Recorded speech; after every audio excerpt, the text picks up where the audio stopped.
उत्तर प्रदेश के बलिया जिले से करीब 35 किलोमीटर दूर बसा था एक रहस्यमय गांव बनकटवा। चारों ओर से पीपल, बरगद और आम के पुराने वृक्षों से घिरा यह गांव बाहर से तो एकदम साधारण लगता, लेकिन इसकी मिट्टी में एक ऐसा राज दफन था जो सुनने भर से रूह कांप जाती थी। गांव की सीमा के अंत में खड़ा था एक प्राचीन किला, जिसे लोग सापित हवेली कहते थे। बाहर से देखने पर हवेली एक ऐतिहासिक धरोहर जैसी लगती थी। ऊंची दीवारें, जालीदार खिड़कियां, पत्थर की बनी सीढ़ियां और टूटी हुई छतें। लेकिन जैसे ही कोई हवेली के पास जाता, एक सर्द हवा उसके शरीर से टकराती और दिल की धड़कनें तेज हो जाती। गांव के सबसे बुजुर्ग बाबा हरिनारायण, जिनकी उम्र 90 के पार थी, हर शाम चौपाल पर बैठकर एक ही बात दोहराते, बच के रहना बच्चा लोग, 30वां साल है, बारात फिर आएगी। बच्चे डर के मारे उनके पास से खिसक जाते और बड़े बुजुर्ग चुपचाप सिर झुका लेते। कहानी थी युवराज साया की। 300 साल पहले बनकटवा पर एक जमींदार राजा राज करता था, युवराज प्रताप सिंह। कहते हैं वो इतना सुंदर और शालीन था कि दूर दूर से लड़कियां उसे देखने आती थीं। लेकिन उसका एक शौक था शादी करना। हर साल, हर तीज, हर त्योहार पर वो किसी नई लड़की से विवाह करता और हर शादी के बाद वो दुल्हन रहस्यमय तरीके से गायब हो जाती। किसी को उसकी मौत की खबर नहीं मिलती। कोई सौ नहीं, कोई शोक नहीं, बस गायब। जब गांव वालों को शक हुआ और एक रात हवेली में घुसने की कोशिश की, तब पहली बार हवेली से चीखें सुनाई दी और उसके बाद जो कुछ हुआ वो इतिहास बन गया। गांव के 50 से ज्यादा लोग उस रात हवेली में घुसे, लेकिन सुबह केवल 7 लौटे। सबके होंठ सिल दिए गए थे। उनकी आंखें सफेद और बाल एकदम सफेद। वे जीवन भर कुछ नहीं बोल सके। उस रात को बनकटवा में लुटेरों की बारात नाम दिया गया, क्योंकि हवेली से निकलते समय वहां से बारात की तरह सजे संवरों को देखा गया था, लेकिन उनके चेहरे इंसानों जैसे नहीं थे। किले के चारों कोनों पर अब भी 4 पीतल की मसालें थीं, जो खुद ब खुद रात को जल उठतीं। कोई नहीं जानता था किसने उन्हें लगाया, लेकिन गांव में मान्यता थी कि जब भी हवेली की मसालें जलती हैं, कोई आत्मा जाग रही होती है। हवेली के गेट पर आज भी एक पत्थर की पट्टी लगी है, जिस पर लिखा है, यह प्रवेश मात्र आपकी आत्मा की इच्छा पर निर्भर है, शरीर का कोई मूल्य नहीं। गांव के लोग शाम ढलते ही हवेली की ओर देखना भी छोड़ देते थे। बच्चे उस ओर गेंद भी नहीं फेंकते और मवेशी भी खुद ब खुद उस रास्ते से मुड़ जाते थे। बनकटवा में हर 30वें साल एक दुल्हन गायब होती थी। वह संयोग नहीं था। 1953, 1983 और 2013 में एक एक लड़की अपनी शादी के दिन मंडप से लापता हो गई। शादी का मंडप ठीक ठाक सजा हुआ, सब मेहमान मौजूद, लेकिन जैसे ही 7वां फेरा शुरू होता, बिजली चली जाती और अगले ही पल दुल्हन गायब। लोग कहते बारात आई थी, लेकिन किसी ने उन्हें देखा नहीं। उन दुल्हनों में एक थी मंजरी, जिसकी तस्वीर आज भी गांव के चौपाल पर लगी है। उसकी आंखों में कुछ ऐसा था जैसे वो जानती हो कि वह लौटेगी नहीं। उसके गायब होने के बाद उसकी माँ पगला गई थी और रोज हवेली के बाहर जाकर गालियां देती थी। एक दिन वो भी गायब हो गई। उसके शरीर का एक हिस्सा, सिर्फ एक लाल चुनरी, हवेली के गेट पर मिली थी। गांव वालों ने वक्त के साथ बोलना बंद कर दिया। हवेली का नाम लेना भी मनहूसियत माना जाता। लेकिन डर सिर्फ हवेली का नहीं था, डर था उस बारात का जो हवा में चलती थी, जिनके घोड़े जमीन से नहीं टकराते थे और जिनकी आंखें चमकती थी। कुछ साहसी लोग हवेली में कैमरा लेकर गए, पर उनके कैमरे या तो जल गए या उसे सिर्फ एक दृश्य कैद हुआ, एक डोली जिसके अंदर से कोई आंख झांक रही थी। अब साल 2023, पूरे गांव को फिर से बेचैनी होने लगी थी। एक बार फिर 30 साल पूरे हो चुके थे। गांव में इस बार एक नई शादी की घोषणा हुई। सुरभि मिश्रा, जो शहर से पढ़ाई कर गांव लौटी थी, उसके पिता गांव के प्रधान थे और शादी की बड़ी तैयारी कर रहे थे। लेकिन जैसे ही खबर फैली कि फेरे 12 दिसंबर की रात को होंगे, गांव वालों के चेहरे पर डर पसर गया। बाबा हरिनारायण ने चुपचाप प्रधान जी से कहा, मत करिए बिटिया की शादी इस साल, इस महीने, इस रात। लेकिन प्रधान जी ने बात हंसी में उड़ा दी। शादी से एक दिन पहले सुरभि की मां कमला देवी को सपना आया, जिसमें एक औरत ने खून से लथपथ साड़ी पहनी थी और कह रही थी, अपनी बेटी को मत भेजो, वरना वो 7 जन्म तक नहीं लौटेगी। कमला देवी ने जब यह बात अपने पति को बताई तो उन्होंने उसे अंधविश्वास कहकर अनसुना कर दिया। लेकिन उस रात हवेली की सारी मसालें जल उठी और गांव में एक बार फिर ढोल नगाड़े की आवाजें आने लगीं। 12 दिसंबर 2023 को सूरज ढलते ही बनकटवा के आसमान में कुछ अजीब सा सन्नाटा छा गया। गांव के लोगों के चेहरे पर अनकहा डर साफ झलक रहा था। हवाएं एकदम ठंडी और भारी हो चुकी थी, जैसे कोई अदृश्य बोझ गांव पर उतर आया हो। गांव के बीचों बीच सुरभि मिश्रा के घर में शादी की तैयारियां जोरों पर थी। घर रंग बिरंगे झालरों से सजा था। आंगन में हल्दी और मेहंदी की सुगंध फैली थी और महिलाएं मंगल गीत गा रही थीं। लेकिन सब कुछ होने के बावजूद माहौल में एक बेचैनी साफ महसूस हो रही थी। सुरभि जो शहर से लौट कर आई थी, बहुत समझदार और तर्कशील लड़की थी, लेकिन वो भी पिछले एक हफ्ते से अजीब सपने देख रही थी। किसी सूने रास्ते पर एक डोली, जिसके पास ना तो कोई बाराती थे और ना ही कोई दूल्हा, सिर्फ वो डोली और जिसके अंदर से झांकती एक औरत की आंखें। उसने यह सपना अपनी माँ कमला देवी को बताया। माँ ने भी डर के मारे तुरंत बाबा हरिनारायण से मिलने की बात कही। लेकिन जब तक वो बाबा से मिलने गई, तब तक बाबा ने सिर्फ एक बात कही, आज रात जब बारात आए, ध्यान रखना, संगीत नहीं बजेगा, वो खुद बजाएंगे। शाम के करीब 8 बजे सुरभि की बारात निकलने वाली थी। लड़के वाले बाहर के थे, एक बड़े खानदान से ताल्लुक रखते थे। गाजे बाजे के साथ सज धज कर बारात गांव की सीमा के पास पहुंची। लेकिन तभी अचानक सब कुछ थम गया। बैंड बाजे वाले जो सड़क पर ढोल और नगाड़े बजा रहे थे, उनके हाथ अपने आप रुक गए। ढोल खुद ब खुद फटने लगे।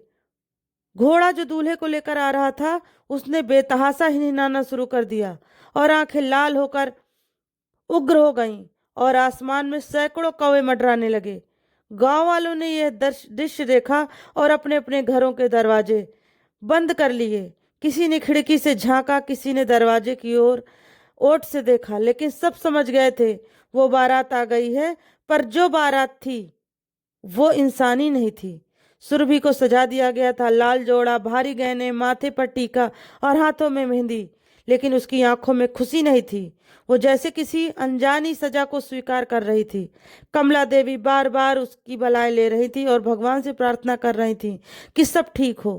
शादी की जगह गांव के बीच स्थित पुराना मंदिर चुना गया था, जो हवेली से सबसे दूर था। लेकिन जैसे जैसे बारात हवेली के रास्ते से गुजरी, सबकी सांसें थम गईं। हवेली गेट की मसालें भयानक रूप से चमकने लगीं और अचानक गांव के बाहर के बारातियों को लगा कि कोई और उनके साथ चल रहा है। जैसे ही घड़ी ने रात के 11 बजाए, गांव की गलियों में एक और बारात दिखाई देने लगी। हवा में तैरती हुई, बिना आवाज के चलती हुई, बिना घोड़ों के पर सजे रथों पर सवार लोग। उनके वस्त्र पुराने जमाने के नवाबी लगते थे, गहरे हरे और सुनहरे रंगों में। लेकिन उनका चेहरा कोई चेहरा नहीं था, बस एक काला साया, और उनकी आंखें तेज लाल जैसे जलती हुई अंगीठी।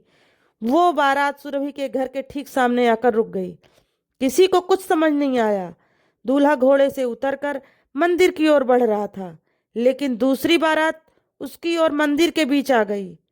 लोगों की चीखें दब गई, सब थम गए और तभी अचानक ढोल की आवाजें गूंजने लगीं। लेकिन कोई इंसान उसे नहीं बजा रहा था। शहनाई बजने लगी, सुर ऐसे जैसे किसी और दुनिया से आ रहे हों, और गांव के मंदिर में रखी अग्नि खुद ब खुद जल उठी।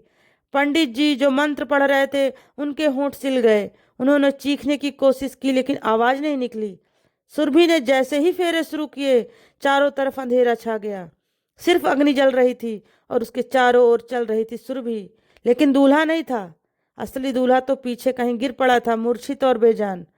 और सुरभि धीरे धीरे उस दूसरी बारात की ओर बढ़ रही थी। उसके पैर के नीचे की जमीन गायब हो रही थी, जैसे कि किसी और लोक में खींची जा रही हो।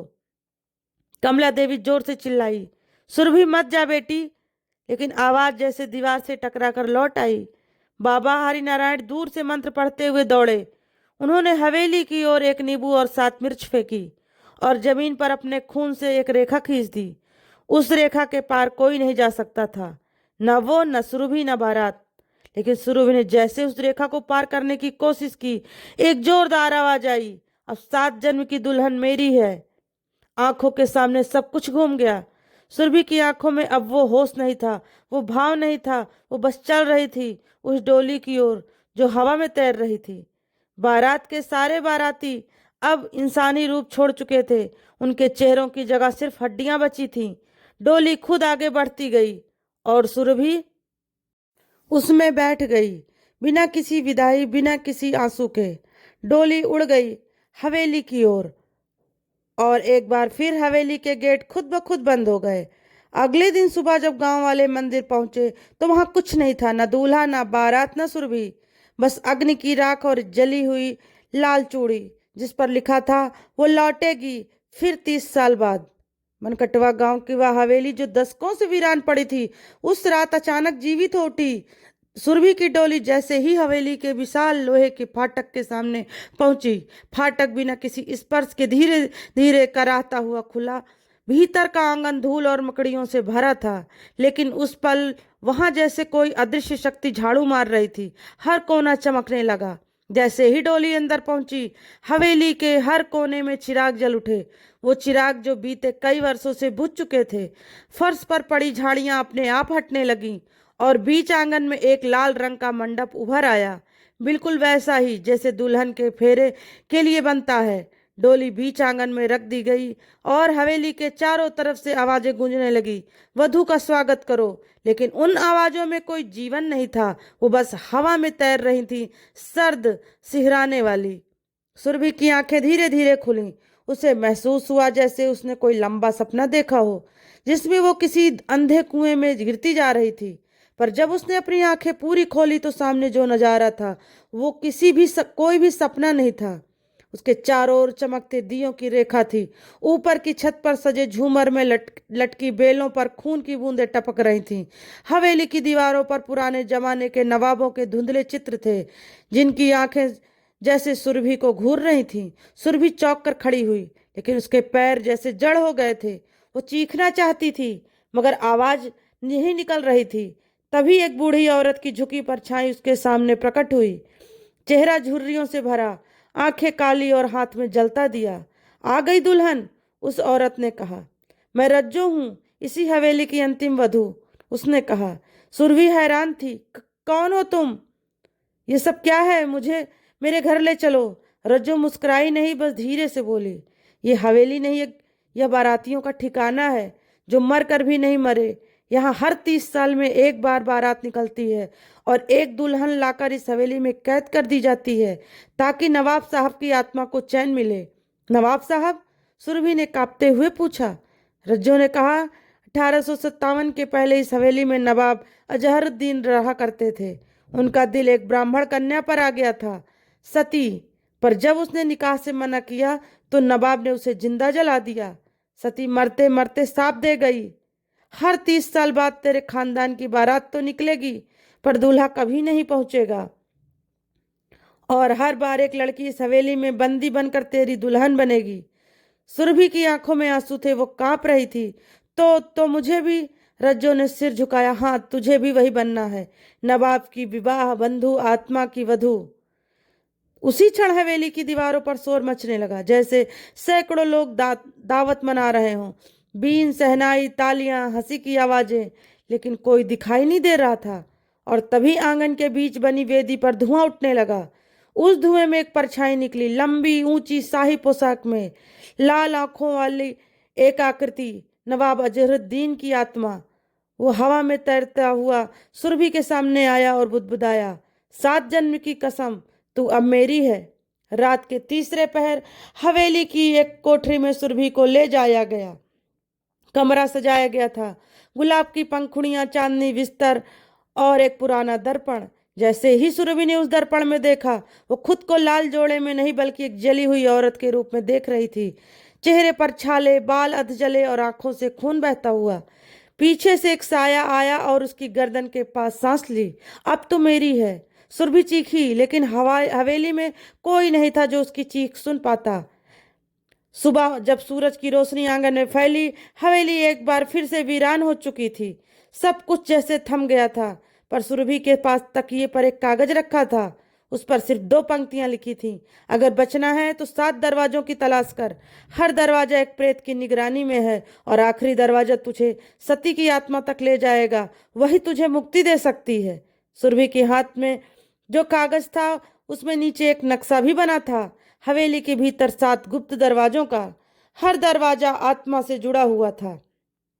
हर आत्मा एक पाप के साथ बंधी थी। ये लिखा था नक्शे के नीचे। सुरभि ने हिम्मत जुटाई और पहला दरवाजा खोजने चली। हवेली के पश्चिमी हिस्से में एक पुरानी रसोई थी, जहां जंग खाए बर्तन, टूटी दीवारें और एक कुआं था। रसोई के फर्श पर एक दाग था, खून का, जो सूखने के बाद भी चमक रहा था। जैसे ही सुरभि ने उस दाग पर हाथ रखा, दीवार कांपने लगी और वहां एक छोटा दरवाजा उभर आया, लोहे का, लाल। जैसे ही वो पास गई, दरवाजा खुद खुल गया और एक भयानक गंध अंदर से निकली। वो भीतर गई। वहां सिर्फ अंधेरा था और बीच में बैठा था एक छोटा लड़का जिसकी आंखें नहीं थीं। मुझे भूख लगी है, वो बोला। कौन हो तुम? सुरभि ने कांपते हुए पूछा।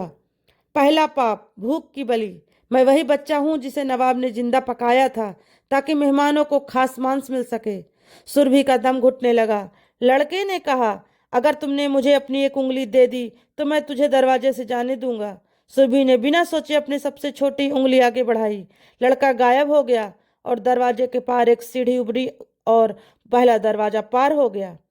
सीढ़ी के पार सुरभि एक लंबे गलियारे में पहुंची।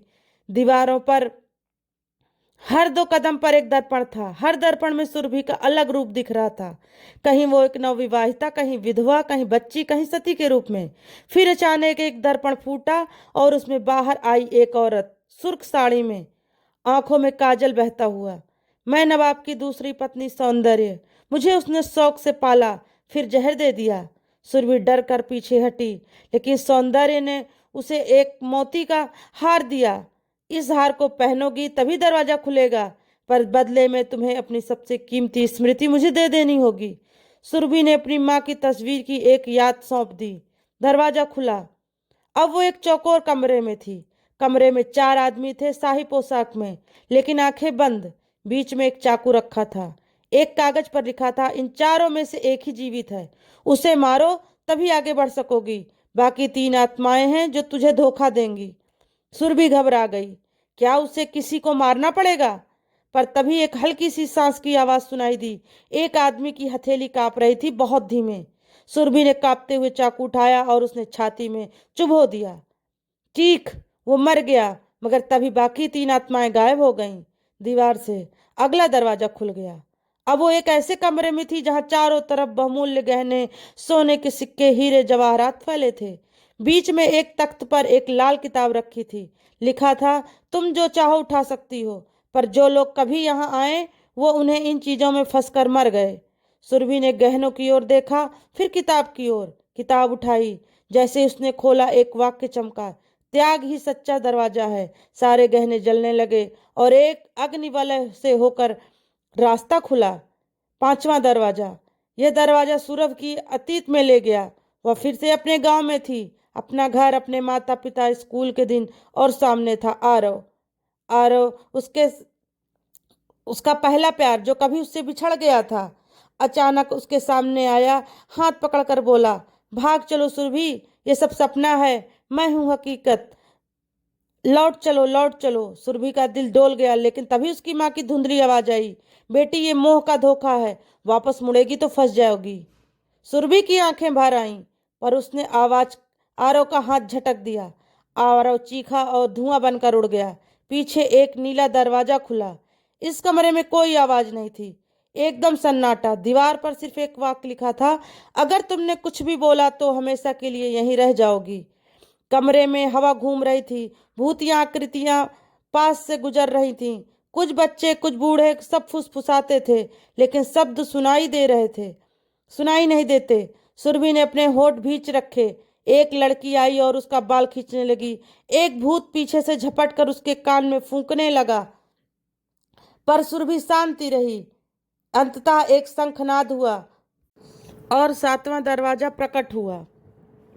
अब वह अंतिम कमरे में थी। बीच में एक जलता दीपक और एक औरत काले वस्त्र में सिर झुका हुआ। तू मेरी जगह आई है, तू अगर चाहे तो इस चक्र को तोड़ सकती है, वो औरत बोली। सुरभि आगे बढ़ी। कौन हो तुम? मैं सती हूँ, जिसने नवाब को श्राप दिया था, लेकिन अब मेरी आत्मा भी इस श्राप से बन चुकी है। जब तक कोई दुल्हन स्वेच्छा से आत्मा के लिए बलिदान नहीं दे, तब तक यह बारात चलती रहेगी। बलिदान? सुरभि कांप गई। सती ने कहा, तेरे पास 2 रास्ते हैं। तू भाग सकती है और 30 साल बाद कोई और लड़की इस हवेली में आएगी, और दूसरी, तू अपनी आत्मा मुझे दे दे और इस बारात को हमेशा के लिए समाप्त कर दे। सती की आत्मा बिल्कुल स्पष्ट थी, ना तो डरावनी ना ही भयानक। एक थकी हुई औरत जो सदियों से मुक्ति चाहती थी। दीपक की लौ में उसका चेहरा जल रहा था, जैसे वह खुद को जलते हुए महसूस कर रही हो। मैं जानती हूँ तू डर रही है, सती बोली, पर अगर तू लौटेगी तो यह श्राप चलता रहेगा। हर 30 साल में एक नई सुरभि, एक नई बलि। यह बारात बार बार निकलेगी, लाशें गिरेंगी, माताएं रोएंगी। सुरभि का चेहरा पसीने से भीगा हुआ था। उसकी सांसें तेज थीं, पर उसके भीतर एक आग जल चुकी थी, न्याय की, करुणा की और मुक्ति की। अगर मैं अपनी आत्मा दे दूं तो क्या तुम बारात को रोक पाओगी? सती ने आंखें मूंदी। हाँ, मैं नहीं चाहती कि और बेटियां इस हवेली में आकर अपना अंत देखें। मैं भी किसी की बेटी थी, मुझे कोई लौटा दे, इतना ही चाहती हूँ। दीपक के चारों ओर एक मंडल खींचा गया। सती ने एक चाकू उठाया, नवाबी काल का चांदी जड़ा खंजर। बस एक बूंद रक्त और फिर तेरी आत्मा को इस दीप में समर्पित कर दूंगी। मैं फिर मुक्त हो जाऊंगी और तू भी। सुरभि ने खंजर पकड़ा, उसके हाथ कांप रहे थे। उसने धीरे से अपनी हथेली काटी। रक्त की पहली बूंद जैसे ही दीपक में गिरी, एक जोरदार गर्जना हुई। पूरी हवेली हिल उठी। दरवाजे धड़ाधड़ बंद होने लगे। हवेली के नीचे से जमीन कांपने लगी। बाहर खड़ी बारात अचानक चिल्लाने लगी। घोड़े बेकाबू हो गए, बैंड वाले हवा में उड़ने लगे। फिर शांति आ गई। सुरभि बेहोश हो गई। जब उसकी आंखें खुली, वो हवेली के बाहर थी। सामने वो बरगद का पेड़ था, जिसकी शाखाओं पर लाशें झूलती थीं, लेकिन अब वहां कुछ नहीं था। हवेली का मुख्य द्वार अब सिर्फ मलबा था। कोई चीख नहीं, कोई बारात नहीं। एक ग्रामीण दौड़ता हुआ आया। बीबी जी, आप जिंदा हैं? पिछले कई घंटों से हवेली से धुआं निकल रहा था, अब सब शांत है। आप कैसे बच गईं? सुरभि ने आंखें बंद कर ली, क्योंकि किसी की आत्मा ने मुझे बचा लिया। 3 साल बाद स्थान वही गांव, लेकिन अब एक स्कूल की बिल्डिंग बनी है। वहां पर कक्षा में बैठी एक बच्ची पूछती है, मैम, क्या वो हवेली सच में भूतिया थी? सामने सुरभि खड़ी थी, अब एक सामाजिक कार्यकर्ता और शिक्षक। वो मुस्कुराई, फिर बोली, कुछ कहानियां सच्ची होती हैं और कुछ कहानियां जरूरी। बच्ची ने पूछा, तो लुटेरों की बारात कहाँ गई? सुरभि ने बोर्ड पर लिखा, जहां आत्माएं मुक्त होती हैं वहां बारातें रुक जाती हैं। रात को सुरभि जब अपने कमरे में थी तो उसे खिड़की के बाहर एक हल्की सी धुन सुनाई दी, बैंड बाजे जैसी, लेकिन बहुत धीमी। वो खड़ी हुई खिड़की खोली, पर बाहर कोई नहीं था। फिर उसकी मेज पर रखा एक दीपक अपने आप जल उठा और एक आवाज गूंजी, धन्यवाद सुरभि। तो दोस्तों, आपको ये कहानी कैसी लगी प्लीज़ कमेंट करके ज़रूर बताइएगा, और अच्छी लगी हो तो लाइक शेयर करना ना भूलिएगा, और हमारे चैनल पर नए हो तो चैनल को सब्सक्राइब ज़रूर करिएगा और बेल नोटिफिकेशन ऑन करिएगा, जिससे हमारी नई नई कहानियों की नोटिफिकेशन आप तक पहुंचती रहें। तो फिर मिलते हैं दोस्तों आपसे एक नई कहानी लेकर। तब तक के लिए दोस्तों, नमस्कार।